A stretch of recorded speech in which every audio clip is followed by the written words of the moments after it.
Good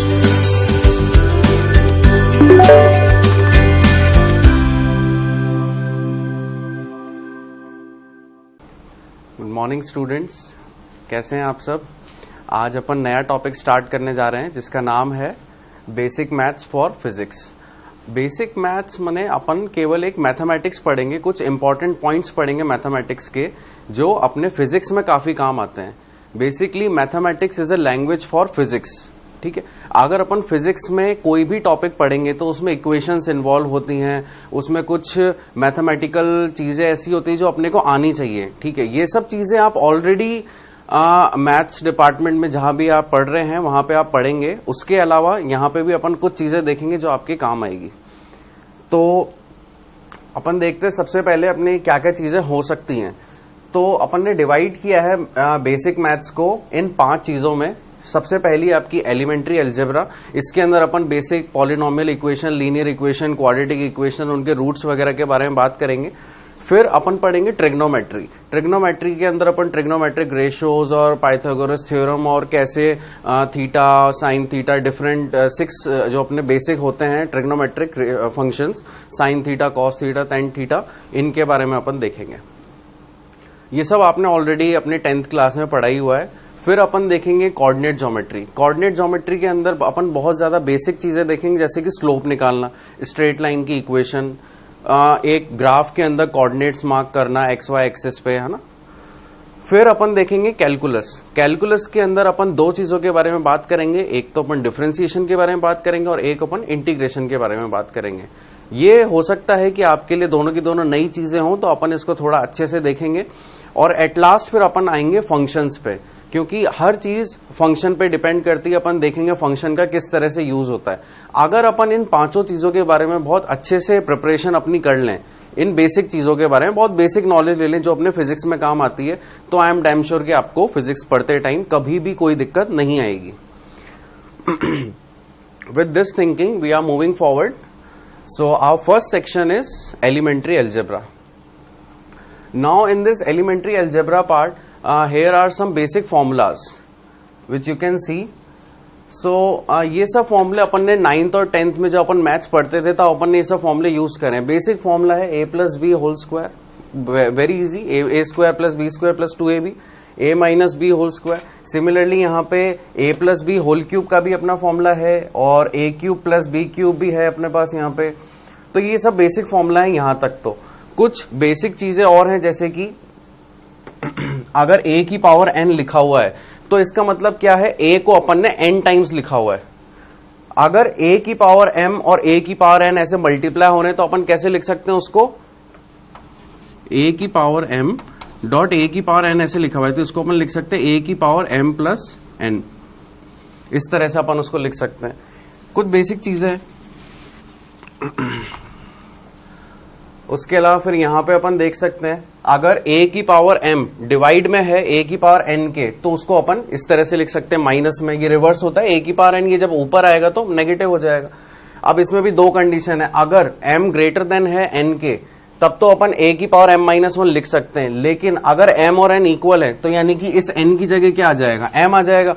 और a की power m by a की पावर m सिमिलर क्वांटिटीज हो गए, so we can divide and we can get the result as 1। तो ये बेसिक चीजें हैं। अब a की पावर अगर 0 कर दी, ठीक है, a कोई सा भी वेरिएबल है, यहाँ पे आप x रख दें, b रख दें, y रख दें, कुछ भी रख दें, किसी की भी पावर अगर 0 होगी तो 1 होगा। और इनवर्स वाला ये अपन ने देख ही लिया, a की power minus n is equal to 1 by a की पावर n। तो ये कुछ बेसिक फॉर्मूले हैं, ये आप नोट कर सकते हैं और ये आपको स्लाइड्स में भी मिलेगा, तो आप इनको इजीली कभी भी मतलब भूलेंगे नहीं, इसलिए मैंने यहाँ पे डाले हुए हैं आपके कुछ बेसिक फॉर्मूले। अब अपन बात करते हैं पॉलिनोमियल इक्वेशन, लीनियर इक्वेशन और क्वाड्रेटिक इक्वेशन के बारे में। तो सबसे पहले तो अपन ये देखते हैं कि इक्वेशन होती क्या है, ठीक है, बनती कैसे हैं और इनमें पावर्स होती हैं, उनको क्या बोलते हैं। तो किसी भी इक्वेशन की जो पावर्स होती है उसको अपन डिग्री से रिप्रेजेंट करते हैं। The highest power appearing in a polynomial is called its degree. जैसे ये इक्वेशन लिखी हुई है x cube plus 8x plus 3, इसके अंदर इसकी डिग्री है 3, मैक्सिमम जो इसकी पावर है वो कितनी है 3, तो ये क्या होगी, इसकी डिग्री होगी। तो ये पॉलिनोमियल है कितने डिग्री की, 3 डिग्री की। Polynomial equation are those equation which are having a power of 2 और मोर देन 2, ठीक है, उनको अपन पॉलिनोमियल इक्वेशन कह देते हैं। अच्छा, अब जिसकी केवल 2 होती है पावर डिग्री, जिसकी केवल 2 होती है वो क्या होती है, क्वाड्रेटिक इक्वेशन, और जिसमें 1 होती है डिग्री वो क्या हो जाती है अपनी लीनियर इक्वेशन। बेसिक सी चीजें हैं। The highest power must be of a single variable only is not necessary. मतलब कि अपन ने एक इक्वेशन देखी थी एक्स क्यूब, ये वाली x cube plus 8x plus 3, तो इसके अंदर जो हाईएस्ट डिग्री आ रही है वो एक वेरिएबल है और उस एक वेरिएबल का नाम क्या है, x। अब अपन यहाँ पे दूसरी इक्वेशन देख रहे हैं जो कि क्या है 3x² y plus y² plus 2। तो यहाँ पे कितने वेरिएबल हो गए, यहाँ पे 2 वेरिएबल हो गए, एक वेरिएबल का नाम है x और एक वेरिएबल का नाम है y। तो इस केस में क्या होता है, दोनों वेरिएबल अगर एक साथ में हैं तो उनकी पावर ऐड हो जाती है। जैसे कि x की पावर कितनी है 2, y की पावर कितनी है 1। अगर कुछ भी नहीं लिखा तो इसका मतलब ये 1 होता है। तो 2 + 1 3, यानी कि ये भी कितने ऑर्डर की होगी, 3 डिग्री की हो गई ये भी। ठीक है, 3 डिग्री इक्वेशन है ये भी। ये एक तरह का नोट था इसमें जो आपको याद रखना चाहिए, kind of tip which you have to remember. तो लीनियर इक्वेशंस क्या होती हैं, linear equations having degree as 1। ठीक है, जो भी कोई वेरिएबल है अगर उसकी हाईएस्ट डिग्री 1 है तो वो अपनी लीनियर इक्वेशन होती है। जैसे कि एग्जांपल आप देख रहे हैं x + y = 2, ये वाली इक्वेशन, इसके अंदर मैक्सिमम डिग्री कितनी है, x की भी 1 है और y की भी 1 है। ठीक है, एक और इक्वेशन है 2x + 3 = 5, तो यहाँ पे x की हाईएस्ट डिग्री कितनी है 1, तो ये भी एक क्या है, लीनियर इक्वेशन है। तो इस तरह की इक्वेशंस जो होती हैं जिसकी हाईएस्ट डिग्री 1 होती है वो अपन कहते हैं उन्हें लीनियर इक्वेशंस। लीनियर इक्वेशन अपने को जो रिजल्ट देती है वो एज ए स्ट्रेट लाइन में देती हैं। अपन अगर उनका ग्राफ अगर ड्रॉ करना चाहेंगे तो अपने को एक स्ट्रेट लाइन मिलेगी। फॉर एग्जाम्पल मैं आपको एक शो करना चाहता हूँ, एक टेबल, अपन इस इक्वेशन को यूज करके एक टेबल बनाएंगे और अपन उसका एक ग्राफ जनरेट करेंगे जिससे अपने को पता चले कि लीनियर इक्वेशन से वाकई में स्ट्रेट लाइन आती हुई है या नहीं आती है। तो अपन वो चीज यहां पे देखते हैं। तो यहां पे आप देखिए ये इक्वेशन है अपनी x + y = 2, this is our equation. अब इस इक्वेशन में मैंने क्या किया, एक टेबल बनाई x की y की। जब मैंने x को 0 पुट किया तो देखिए y कितना आया, अगर मैंने x को 0 पुट किया तो y = 2 आ गया। जब मैंने y को 0 पुट किया तो x कितना आ गया, 2 आ गया। y को 0 करने पे x 2 आ गया। फिर मैंने जब x को 1 पुट किया तो y कितना आ गया, y = 2 - 1, यानी कि 1 आ गया x। तो ये अपना एक इक्वेशन है। अपन 3 वैल्यूज से अपन अपना ग्राफ जनरेट कर सकते हैं। फिर अपन ने graph x axis y axis अपन ने ड्रॉ करी। यहाँ पे 1 2 3 x एक्सिस पे है और इधर y एक्सिस पे है। वर्टिकल अपना y एक्सिस है और हॉरिजॉन्टल अपना x एक्सिस है। तो अपन अब पॉइंट्स मार्क करते हैं। सबसे पहला दे रखा है 0, 2, यानी कि अगर जब x 0 है तो y कितना है 2, तो ये वाला पॉइंट आ गया एक तो अपना। फिर x = 2 और y = 0, यानी कि 2, 0 एक और पॉइंट आ गया। तो ये 2 और 0, तो यानी कि एक पॉइंट ये मिल गया अपने को। फिर जब x 1 है तो y 1 है, यानी कि 1, 1 एक और पॉइंट हो गया। तो ये हो गया। इनको अपन नेमिंग भी दे सकते हैं। ये है 0, 2, ये है 1, 1 और ये वाला पॉइंट हो गया अपना 2, 0। अब आप इसमें एक स्ट्रेट लाइन अगर ड्रॉ करना चाहे तो बड़ी आसानी से एक ये एक आपकी स्ट्रेट लाइन है। तो अपन ने देख लिया लीनियर इक्वेशन से अपने को आउटपुट जो मिलता है एक स्ट्रेट लाइन मिलता है जब भी अपन एक ग्राफ में देखते हैं तो। और इनकी हाईएस्ट डिग्री कितनी होती है, 1। आप लोग नोट कीजिए इतना, बाकी अपन आगे देखते हैं। तो अब अपन देखेंगे इसके बाद क्वाड्रेटिक इक्वेशन। क्वाड्रेटिक इक्वेशन क्या होती है, ऐसी इक्वेशन जिनकी डिग्री कितनी हो 2, उन्हें अपन कहते हैं quadratic equation. Equation of second degree are called as quadratic equation. For example, the general form of quadratic equation is ax² plus bx plus c। और अपन कोई भी एक quadratic equation लिख सकते हैं। मैंने आगे एग्जांपल्स डाले हैं, जैसे कि एक कोई सी भी अपन ये वाली quadratic equation ले ली 2x² - x - 3। ठीक है, जैसे कुछ भी मैं यहाँ पे लिख सकता हूं 2x² plus 3x plus 1 और या this can be written. Okay, so ये भी एक क्वाड्रेटिक इक्वेशन है जिसमें अपना ये क्या हो गया a, ये क्या हो गया b और ये क्या हो गया c। यानी कि a = we are getting 2, b = 3 and c = 1। ये वेरिएबल्स होते हैं इसके। जनरल फॉर्म हमेशा आपको ऐसी दिखेगी ax² plus bx plus c। उसमें एक कंडीशन है a ≠ 0। ठीक है, तो अब इसके अंदर कुछ और उसकी कुछ प्रॉपर्टीज भी होती हैं, जैसे कि अपने को इसमें रूट्स निकालने पड़ते हैं इक्वेशंस के। तो आप लोगों ने पढ़ाई है ये सब चीजें अपने 9th और 10th क्लास में कि क्वाड्रेटिक इक्वेशन के रूट्स कैसे निकालते हैं। I am sure you must be having one chapter regarding to this algebra part in your 9th and 10th class. तो ये अपन ने रूट्स निकाले थे अल्फा और बीटा, जो वो आपने रूट्स निकाले थे वही होते हैं। रूट्स ऑफ इक्वेशन क्या होते हैं? अल्फा और बीटा।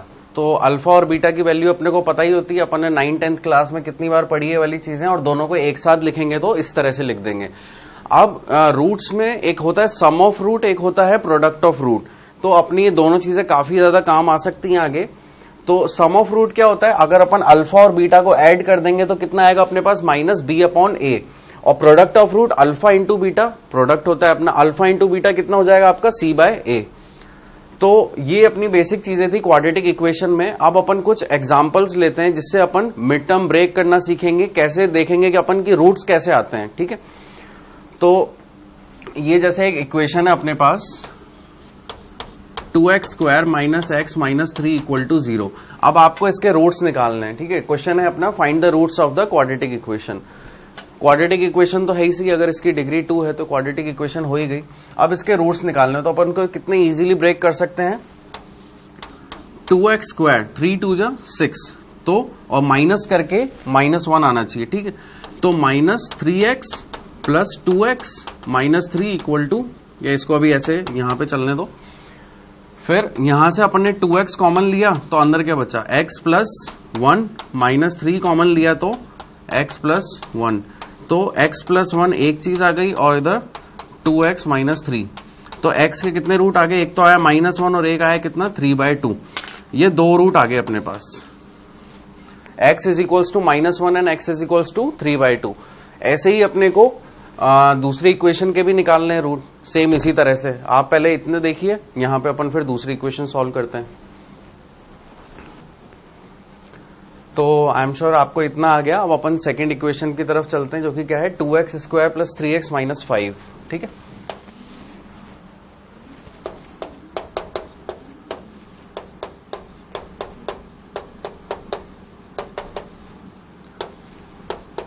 इसमें भी अपन क्या करेंगे? कॉमन लेंगे पहले तो देखेंगे कि 5 to the 10 तो कैसे आ सकता है। तो plus 5x minus 2x, 5 minus 2 is 3, so 3x is satisfied and 5 to the 10, so 5 to the 10 is also satisfied over here, minus 5.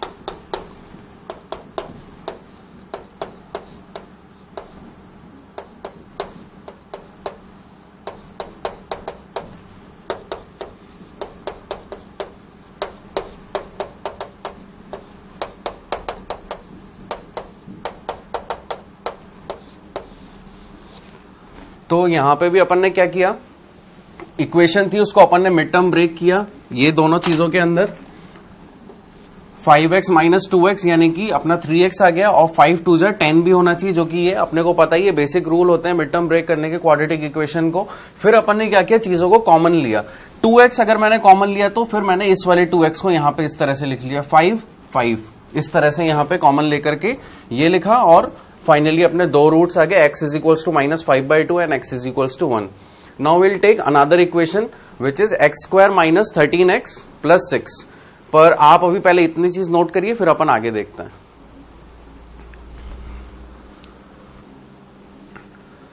तो अब अपनी एक और इक्वेशन रह रही है यहाँ पे, इक्वेशन नंबर 3, जो कि क्या है? 6x square minus 13x plus 6 is equals to 0। अब इस इक्वेशन के अंदर भी अपने को सेम प्रोसेस करना है, तो अपन थोड़ा सा थिंकिंग अगर अपनी बढ़ गई हो तो अपने को क्या करना होता है? 6 इंटू 6 36। अब ऐसा कौन सा नंबर होगा जिसको मल्टीप्लाई ऐड करने प्लस या माइनस करने पे अपने को 13 आए? तो बहुत सारी पॉसिबिलिटीज है, लेकिन किस में माइनस होने पे 13 आ रहा है ये अपने को देखना होगा। तो 6 6 जा भी 36 होता है, लेकिन 6 प्लस 6 12 होता है, तो अपन एक नंबर से रह गए।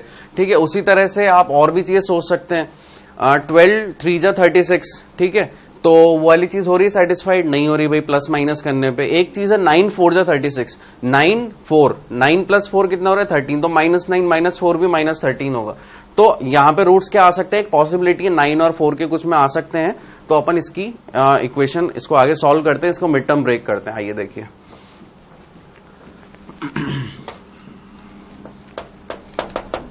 This is our equation 6x square minus 13x plus 6 is equals to 0।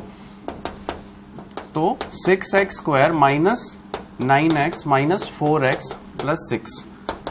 तो यहां पे अपन अब क्या करें, कैसे कॉमन लें चीजों को जिससे अपना आंसर बहुत अच्छे से आ जाए। ठीक है, तो अपन क्या करेंगे, 2x जैसे मैंने कॉमन ले लिया तो अंदर क्या बचेगा 2 3, तो 3x अंदर कॉमन बच गया और यहां से माइनस 2 2 जा 4, सो 2 इज कॉमन इनसाइड, माइनस यहां से मैंने ले लिया 3 कॉमन, तो अंदर क्या बचेगा अपने पास 3x, 3 3 जा 9 और माइनस है यहां पे, तो ये क्या आ गया अपना माइनस 2, 3 2 जा 6, तो 3x minus 2 and 2x minus 3। तो अपने यहां से रूट क्या आ गया, एक तो 2/3 और एक क्या आ गया 3/2। ये दो रूट अपने यहां से आ गए। तो इस तरह से अपन ने तीनों के तीनों क्वाड्रेटिक इक्वेशंस को सॉल्व कर लिया, उनके मिड टर्म ब्रेक कर लिया और अपन ने रूट्स निकालना देख लिया। यही रूट क्या होते हैं, अल्फा बीटा, यही तो रूट्स होते हैं। ठीक, आप इतनी चीजों को नोट कीजिए, फिर अपन आगे देखते हैं।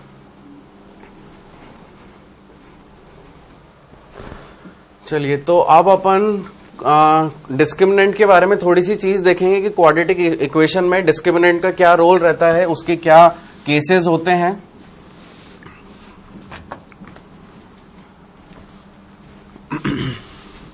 अपन जो अपनी पहली इक्वेशन थी क्वेश्चन की, उसी को ही अपन एक डिस्क्रिमिनेंट की इक्वेशन ड्राइव करने में रख लेते हैं। मैंने आपको बताया था डिस्क्रिमिनेंट जो अपना होता है d is equals to b square minus 4ac।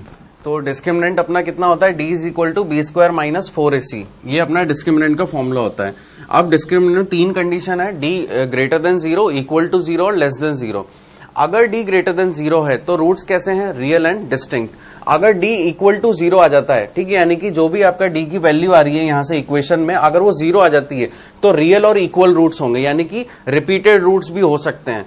और अगर d लेस देन 0 है तो फिर इमेजिनरी रूट्स, ठीक है, जो आयोटा के फॉर्म में अपन लिखते हैं।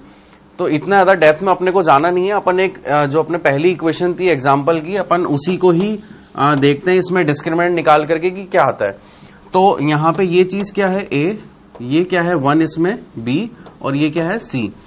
तो b अपना कितना है -1, -1 का whole square, then -4ac। So -4 into a कितना है अपने पास 2 और c कितना है अपने पास -3। इसको अपन कैलकुलेट करें तो कितना आएगा 1 एंड 4 2 जा 8, 8 3 जा 24, सो प्लस 24, यानी कि अपने पास आंसर कितना आ रहा है, d इज इक्वल्स टू 25।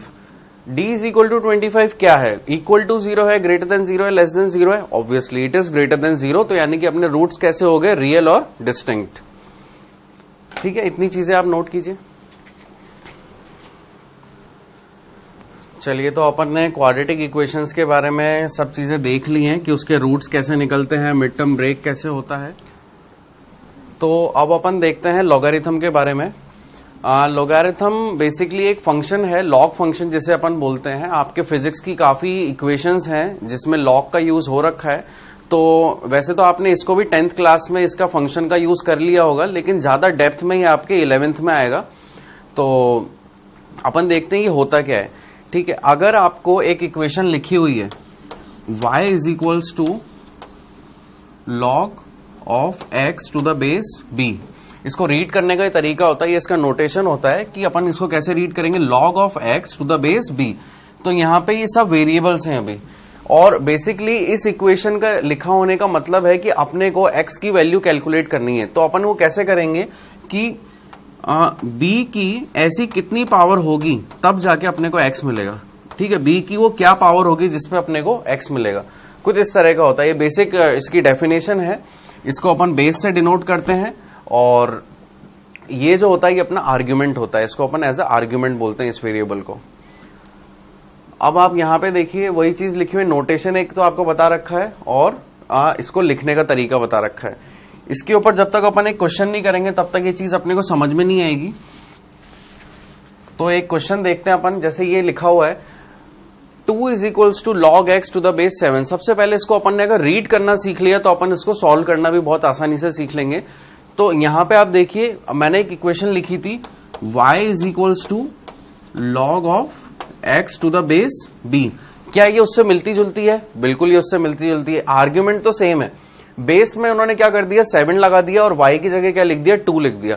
तो ये क्या कहना चाह रहे हैं, इनको आर्ग्यूमेंट की वैल्यू x की वैल्यू पता करनी है। तो अपन इसको कैसे लिख सकते हैं, मैंने फॉर्मूला बताया था आपको, b की power y is equals to x। तो यानी कि b अपना कितना है 7 की power 2 is equals to x। तो ये अपना कितना हो गया x इज इक्वल्स टू 49। ठीक है, छोटा सा फंक्शन था, इजीली सॉल्व हो गया। इसी तरह से कुछ और भी क्वेश्चंस हैं जो अपन करेंगे, पर उनको करने से पहले अपने को लॉग की कुछ प्रॉपर्टीज होती हैं जो अपने को आनी चाहिए। जैसे एलिमेंट्री अलजेब्रा होता है, उसमें आपने कुछ फॉर्मुलेस पढ़े थे a स्क्वायर b स्क्वायर से रिलेटेड, वैसे ही यहाँ पे कुछ लॉग की प्रॉपर्टीज होती हैं। अगर अपने को वो आती हैं तभी अपन लॉग के आगे क्वेश्चंस डील कर पाएंगे। तो आप इतनी चीज नोट करिए, अपन आगे फिर प्रॉपर्टीज देखते हैं। तो हाँ, अब अपने को प्रॉपर्टीज देखनी थी, बट प्रॉपर्टीज भी देखने से पहले अपन कुछ और क्वेश्चंस देख लेते हैं ताकि अपने को पता चल जाए कि अपन ने अभी तक लॉग के बारे में कितना कुछ देख लिया है। तो ये जैसे एग्जांपल है log of 64 to the base 2। तो इसको भी अपन कैसे लिख सकते हैं, y इज इक्वल्स टू, सबसे पहले तो अपन ने जो एक जनरल फॉर्म था वो लिख दिया log of x to the base b। अब यानी कि ये क्या लिखा हुआ है, y is equals to log of 64 to the base 2। तो इसको मैं क्या लिखूंगा, 2 power y is equals to 64।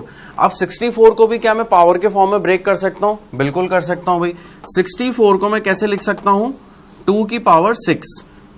ठीक है, 2 इंटू 2, इसको अपन ऐसे लिखेंगे ना, 2 इंटू 2 6 बार। ठीक है, तो ये अपना कितना हो जाता है 64 होता है। तो यानी कि y की वैल्यू कितनी आ गई 6। ठीक है, ऐसे ही अपन और क्वेश्चंस देखते हैं। एक क्वेश्चन ये है, इस क्वेश्चन में क्या बोल रहे हैं, y is equals to log of 81 to the base 3। तो यहां पे भी अपन यही लिख सकते हैं, 3 की power y is equals to 81। अब जो 81 है इसको क्या मैं लिख सकता हूं, 3 की पावर 4, 3 इंटू 3 इंटू 3 27, फिर एक और इंटू 3 तो 81 हो गया। तो y is equals to 4 answer आ गया यहां से। ठीक है, इस तरह से अपन लॉग के क्वेश्चंस करते हैं, बहुत बेसिक क्वेश्चन है। एक और है जैसे log of 25 to the base 5।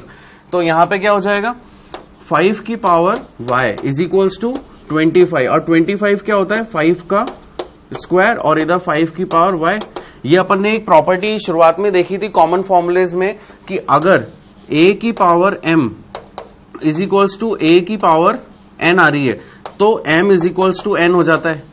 ये चीज अपन ने देखी थी, वो उसी चीज पे बेस्ड है। तो यहां पे अपन लिख सकते हैं y इज इक्वल्स टू 2। ठीक है, आगे और क्वेश्चंस हैं जैसे log of 27 to the base 1/2/3, sorry 1/3, log of 27 to the base 1/3। तो ये भी बहुत आसान है, बस थोड़ा सा इसमें एक ट्रिक है छोटी सी, वो भी क्या इनवर्स वाली चीज है जो भी अपन देख चुके हैं। तो यहां पे क्या लिखेंगे, 1/3 to the power y is equals to 27।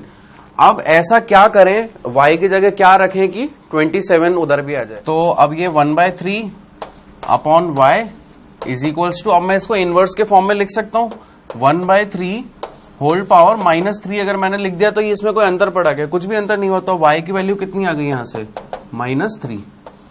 Okay, अगला क्वेश्चन है अपना log of 343 to the base 7। तो ये तो बहुत आसानी से दिख रहा है, 7 का क्यूब कितना होता है, यहाँ पे स्क्वायर रूट क्यूब रूट के अपने को नॉलेज होनी चाहिए अच्छी। तो 7 का क्यूब कितना होता है 343। तो यहाँ पे अपन क्या लिख देंगे, 7 की power y is equals to 343, और इसको अपन ने लिख दिया है 7 क्यूब, एंड 7 की पावर y यहाँ पे है ही सही। तो y इज इक्वल्स टू कितना आ गया अपने पास 3। Very easy.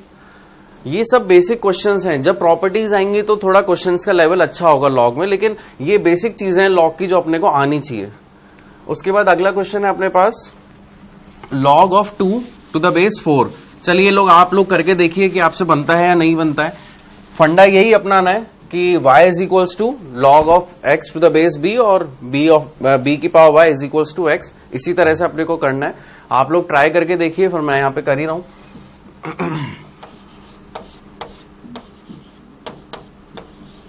तो इस क्वेश्चन को करने के लिए क्या करना पड़ेगा, 2 का स्क्वायर इज इक्वल्स टू 2 की पावर 1। क्यों, अपने को वाली प्रॉपर्टी अप्लाई करनी है जो कॉमन फॉर्मूला में अपन ने देखी थी। तो यानी कि यहां से कितना आ गया 2y इज इक्वल्स टू 1, तो y बराबर कितना आ गया 1/2। ठीक है, नोट करिए इसे। अगला क्वेश्चन है 7th क्वेश्चन है अपना, log of 1/25 to the base 5। तो इसमें भी क्या होगा 5 to the power y is equals to 1/25।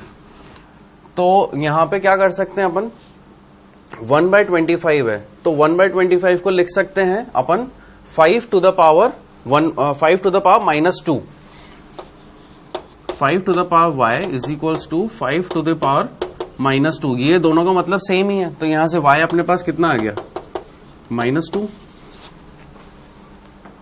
ठीक है, then will come to the properties of log. तो आप लोग पहले इतने क्वेश्चंस को नोट डाउन कीजिए, दोबारा से देखिए उन क्वेश्चंस को करके, आपसे हो रहे नहीं हो रहे, फिर अपन प्रॉपर्टीज पे आते हैं। Now we will see some properties of logarithm which are very easy.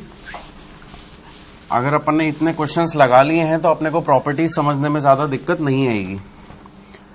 तो पहली प्रॉपर्टी क्या है, प्रोडक्ट जो होता है log of a into c to the base b। इसको अपन कैसे रीड करेंगे आगे, log of a to the base b plus log of c to the base b। ठीक है, तो ये प्रोडक्ट की प्रॉपर्टी होती है। इसको अपन यहां पे देख सकते हैं एक एग्जांपल से। अगर ऐसे लिखा हुआ है log ऑफ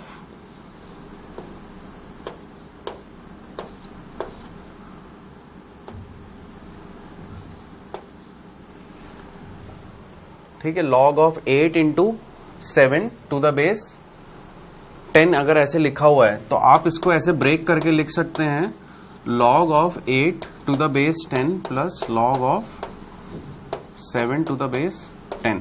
इस तरह से आप इसको ब्रेक कर सकते हैं। ठीक है, अब मैं इसमें रिप्लेस कर देता हूं कि अपन जरूरी नहीं है कि यहां पे नंबर्स रखें, अपन यहां पे वेरिएबल्स भी रख सकते हैं। तो जैसे मैंने अगर रख लिया m.n, तो यहां पे क्या हो जाएगा m और ये n हो गया। तो इस तरह से अपन प्रोडक्ट की प्रॉपर्टी होती है। अच्छा, इसके अलावा डिवाइड की प्रॉपर्टी में कितना सा चेंज होता है, अगर यहां पे ऐसे लिख दिया log of m/n to the base b, suppose ऐसे लिखा हुआ है, तो इसको अपन कैसे लिखते हैं log of m to the base b minus log of n to the base b। ये इसके डिवाइड की प्रॉपर्टी होती है, इसको अपन क्वेश्चन प्रॉपर्टी भी बोलते हैं। उसके अलावा एक है पावर की प्रॉपर्टी। तो log of b a to the power n, अगर कोई सी ऐसी चीज लिखी हुई है तो इसमें क्या होता है कि n अपन आगे ले लेते हैं। ठीक है, इसमें क्या हो जाएगा n अपन आगे ले लेंगे और यहां पे लिख देंगे log of a to the base b ऐसे। ये तो तीन तो बेसिक प्रॉपर्टी होती हैं जो हमेशा याद रहनी चाहिए। एक तो कौन सी, जो अपन ने सबसे पहले देखी प्रोडक्ट की, फिर क्वोशिएंट की और फिर एक पावर प्रॉपर्टी। ये तीन तो मेन होती हैं। उसके अलावा अपन यहाँ पे देखते हैं कुछ जनरल रिजल्ट जो होते हैं जो प्रॉपर्टी के फॉर्म में अपन यहाँ पे देख सकते हैं। अगर कभी भी log 1 टू द बेस कुछ भी दे रखा हो, ठीक है, तो log 1 हमेशा कितना होगा 0। और log का जो आर्ग्यूमेंट है और जो बेस है अगर वो सेम हो जाए तो आंसर हमेशा कितना आएगा 1 आएगा। ये दो तो अपने को बाय हार्ट याद रहनी चाहिए। ठीक है, अपनी मेमोरी में हमेशा ये वाली चीज रहनी चाहिए, कभी भी भूलेंगे नहीं अपन ये कि log 1 जब भी होगा तो आंसर कितना होगा 0। और अगर log argument to the base कुछ भी दे रखा हो, ठीक है, आर्ग्यूमेंट और बेस अगर सेम हो तो आंसर कितना आएगा 1। उसके अलावा एक इनवर्स प्रॉपर्टी है। इनवर्स में भी दो तरह के मैंने कर रखे हैं आप लोग के लिए, एक इनवर्स 1 एक इनवर्स 2। तो इसमें क्या है log of b to the power n to the base b। तो b की पावर में कुछ है तो पावर वाली चीज आगे आ जाएगी, यानी कि क्या हो जाएगा आंसर में n आगे आ जाएगा। n तो आगे आ गया लेकिन फिर बचा क्या, log of b to the base b। तो आर्ग्यूमेंट और बेस क्या हो गए, सेम हो गए, तो यानी कि उनका आंसर कितना आएगा 1। तो n.1 कितना हो गया n। That's why I have written n over here. ठीक है, फिर इनवर्स 2, इसमें क्या लिखा हुआ है b की power log of n to the base b। तो अब इसमें क्या होता है कि जो आर्ग्यूमेंट होता है और इनिशियल जो पावर होती है वो रिप्लेस हो जाती है। तो यानी कि n को मैं लिख सकता हूं यहां पे और b को लिख सकता हूं यहां पे। तो n जब इधर आ गया और b ऊपर चला गया तो ये हो क्या गया, किस तरह की सिचुएशन बन गई है यहां पे देखते हैं अपन।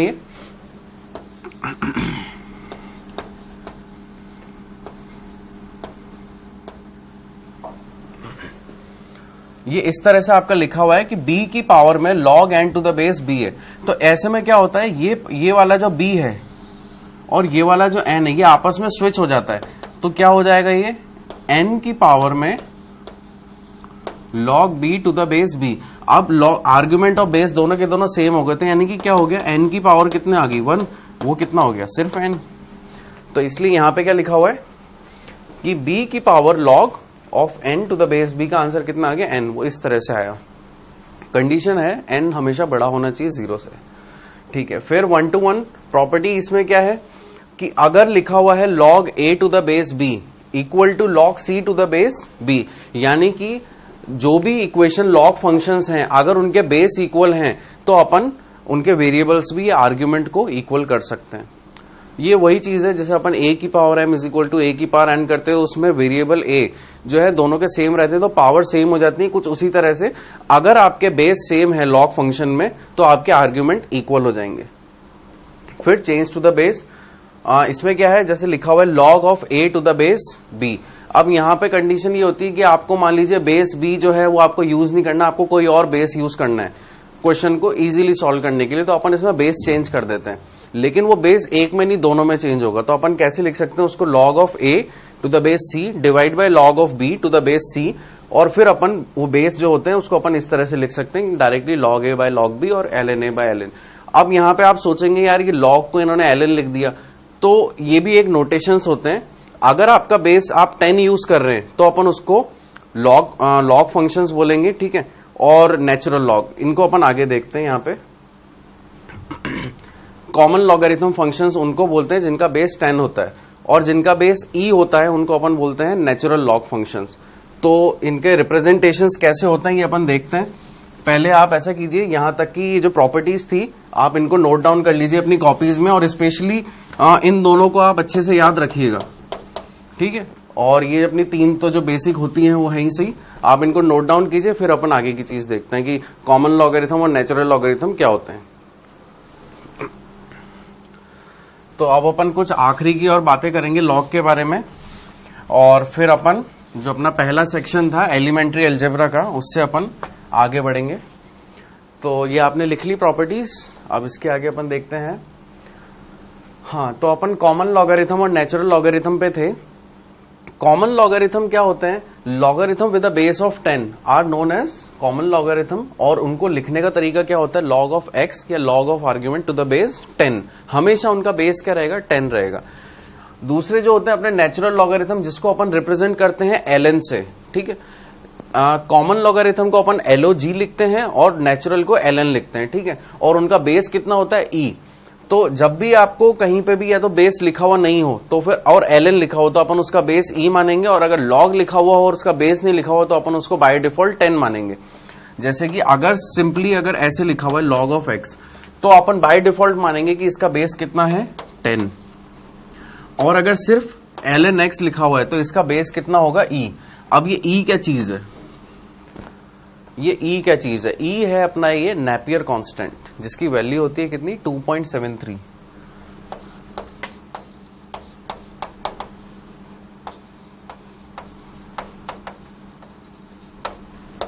ये आपका e होता है जिसकी वैल्यू होती है 2.73 समथिंग, बहुत बड़ी वैल्यू है, लेकिन अपन 2 डेसिमल डिजिट तक भी याद रखें तो अपना काम चल जाएगा। So here I have written that we have 2 common bases, that is 10 and e. 10 is for the common logarithm and e for the natural logarithm. If log x is written, then we will assume log x to the base 10, and if ln x is written, then we will assume log x to the base e. ये मैंने आपको बता ही दिया है कि अगर log x होगा तो अपन बेस 10 रखेंगे, ln x होगा तो अपन बेस e रखेंगे, और e की वैल्यू अपनी कितनी होती है 2.73, उसे नेपियर कांस्टेंट भी अपन कहते हैं। तो अब अपन सेक्शन बी स्टार्ट करने वाले हैं जो कि अपना क्या है ट्रिग्नोमेट्री। अपन ने इस इनिशियल स्टेज में देखा था कि अपन 5 स्टेजेस में पढ़ेंगे बेसिक मैथ्स को। सबसे पहला था अपना एलिमेंट्री अलजेब्रा, देन ट्रिग्नोमेट्री, फिर उसके बाद अपन देखते हैं कोऑर्डिनेट ज्योमेट्री, फिर उसके बाद अपन देखते कैलकुलस। कैलकुलस में अपन ने डिफरेंशिएशन, इंटीग्रेशन देखना था, और फिर लास्टली अपने को फंक्शंस देखने थे। ये 5 टाइप अपने को देखने थे। आज अपन ने सबसे पहला पार्ट देखा एलिमेंट्री अलजेब्रा। तो अपन एक बार रिकॉल करते हैं, एक बार समराइज करते हैं अपन ने अभी तक जो भी चीजें पढ़ी, ताकि अपने को सब चीजें याद रहें। तो अपन ने स्टार्टिंग करी थी बेसिक इक्वेशंस के साथ, कुछ फॉर्मुलेस देखे थे अपन ने पहले, तो उसके बाद अपन ने बेसिक इक्वेशंस देखी थी, लीनियर इक्वेशन, पॉलिनोमियल इक्वेशन और क्वाड्रेटिक इक्वेशन। तो इसमें क्या अंतर था? ऐसी इक्वेशन जिनकी डिग्री 2 या 2 से ज्यादा होती है वो क्या होती है? Polynomial equations. और डिग्री क्या होती है? उस वेरिएबल की हाईएस्ट पावर, और वो जरूरी नहीं है एक वेरिएबल की, वो 2 वेरिएबल से मिलकर भी हो सकती है। ऐसा अपन ने एक नोट भी लिखा था। उसके बाद अपन ने देखा लीनियर इक्वेशन। लीनियर इक्वेशन मतलब कि जिसकी डिग्री, मैक्सिमम डिग्री कितनी हो सकती है? 1। तो अपन ने एक नॉर्मल इक्वेशन देखी थी x + y = 2, और अपन ने उसके अंदर डायग्राम बनाया था, एक ग्राफ बनाया था, अपन उसकी टेबल जनरेट करी थी, और अपन ने देखा था कि यस, लीनियर इक्वेशन के अंदर जो ग्राफ बनेगा वो एक स्ट्रेट लाइन अपने को मिलेगी, उसका रिजल्ट। देन अपन ने देखा क्वाड्रेटिक इक्वेशन। क्वाड्रेटिक इक्वेशंस क्या होती है? ऐसी इक्वेशन जिसकी हाईएस्ट डिग्री क्या होती है? 2। वो क्या होती है अपनी क्वाड्रेटिक इक्वेशन। क्वाड्रेटिक इक्वेशन में फिर अपन ने रूट्स निकालना। देखिए अल्फा बीटा रूट्स निकाले थे अपन ने। Sum of roots alpha plus beta, जो कि अपना कितना आया था? -b/a। और product of root alpha into beta, अपना कितना आया था? c/a। फिर अपन ने इनका मिड टर्म ब्रेक करना सीखा था कुछ इक्वेशंस का। After that we have come up with the discriminant part, कि डिस्क्रिमिनेंट d = क्या होता है? b² - 4ac। फिर अगर d ग्रेटर देन 0 हो, इक्वल टू 0 हो, लेस देन 0 हो, तो अलग अलग केसेस में क्या वैल्यू आती है। फॉर एग्जाम्पल, अगर d आपका ग्रेटर देन 0 है तो आपके रियल और डिस्टिंक्ट रूट्स आएंगे। अगर d = 0 है तो सेम और रिपीटेड रूट्स आएंगे, इक्वल और रिपीटेड रूट्स आएंगे। और अगर d लेस देन 0 है तो आपके इमेजिनरी रूट्स आएंगे। फिर अपन उसके बाद क्या पढ़े थे? अपन ने क्वाड्रेटिक इक्वेशन के बाद अपन ने लॉगरिथम के बारे में थोड़ा सा देखा था कि लॉग होता क्या है, लॉग फंक्शन क्या होता है, उसमें क्वेश्चंस कैसे आते हैं, उसकी प्रॉपर्टीज कैसी होती हैं। तो अपन ने 3 जो मेजर प्रॉपर्टीज देखी थी, होती एक तो क्वेश्चन प्रॉपर्टी, एक मल्टीप्लिकेशन प्रॉपर्टी जिसको अपन ने प्रोडक्ट प्रॉपर्टी भी बोला था, और एक अपनी लास्ट थी पावर प्रॉपर्टी। उसके अलावा कुछ बेसिक रिजल्ट्स थे, जैसे कि log of 1 हमेशा कितना होगा? 0। log of b to the base b, यानी कि same argument to the same base कितना होगा? हमेशा 1 होगा। और log of 1 कितना होगा? 0 होगा। इस तरह से अपन ने कुछ प्रॉपर्टीज देखी थी। कुछ इनवर्स की प्रॉपर्टीज देखी थी अपन ने, जिसमें अपन ने फ्लिप किए थे n b, कुछ इस तरह से जो अपन ने देखे थे उस टाइम पे। और फाइनली अपन ने एक और जो मेजर चीज थी वो बेस से रिलेटेड, कि कॉमन लॉगरिथम क्या होते हैं और नेचुरल लॉग क्या होते हैं, वो अपन ने देखा। अगर LOG लिखा हुआ है, log x लिखा हुआ है, तो यानी कि उसका बेस कितना होगा? 10। वो कैसा फंक्शन है? कॉमन लॉगरिथम फंक्शन है। अगर ln x लिखा हुआ है तो इसका मतलब वो एक नेचुरल लॉग फंक्शन है, जिसका बेस क्या होगा? e। और e को अपन क्या बोलते हैं? नेपियर कांस्टेंट, जिसकी वैल्यू कितनी होती है? 2.73। तो ये सब चीजें अपन ने पढ़ी अभी तक की। आई होप आपको सब चीजें रिमाइंड रही होंगी अभी तक आपकी मेमोरी में, और मैं नहीं चाहूंगा कि आप इसको कभी भूलें। तो आप एक बार फिर से इसका पढ़िएगा, देखिएगा अच्छे से, और एक्सरसाइज में क्वेश्चंस वगैरह लगाइएगा। फिर अपन नेक्स्ट लेक्चर में पढ़ेंगे अपना सेक्शन बी, जो कि है ट्रिग्नोमेट्रिक फंक्शन से रिलेटेड। Okay, thank you.